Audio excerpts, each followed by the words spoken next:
Karambulan yung mga tao dyan sa ano. Ano, kanya-kanyang lakad. Oo, meron sa kabila. Ayaw kanan. Karambulan eh. Ano, akala mo mga langgam mo. Dami nila oh. Kaya, hindi talaga maubos yung tao sa Manila, no? Nakadami oh. Kahit saan ka po lilingon, dahil tao. Para lang mga langgam. Kaya, sobrang sikip na ng Pilipinas, saka pumunta sa lugar na to. Napakaraming tao. Kabilaan yan. Punta doon. Wala, doon na yung mga sakyan. Kanya-kanyang takbo, sakyan na naman yung mag-go. Dara, maubos yung mga sakyan. Ano, yan, maghihinto yan dyan. Maghihinto yan kanya, doon, maghihinto pa rin. Ano, kasi yung traffic enforcer, kaway-kaway doon, no? Dapat sa asayon, ayan na, traffic na.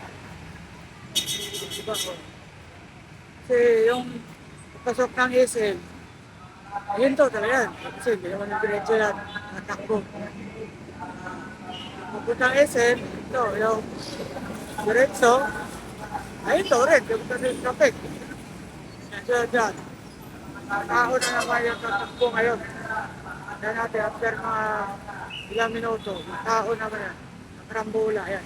Ipon na naman. Kung nandito, doon tayo doon sa kabila. Sa kabila, sa SM. Daling doon sa SM, punta Victoria Mall yan. Tawid yan doon, sa kabila. Saka doon naman sa kabila, punta rin sa SM, punta yung Marte.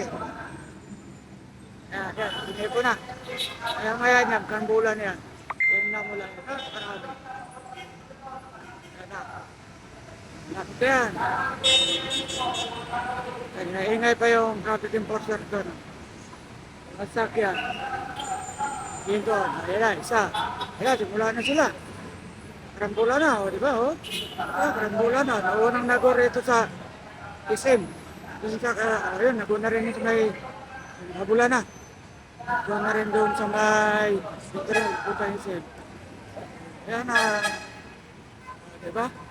Ito, karaming tao. Hindi maubos yung tao sa Metro Manila. Kaluhukan pangalan to. Ang daming tao. Diba? Oh, ganun karami dito. Ngayon, alam na natin. Nandito na lang yung video natin mga kaibigan.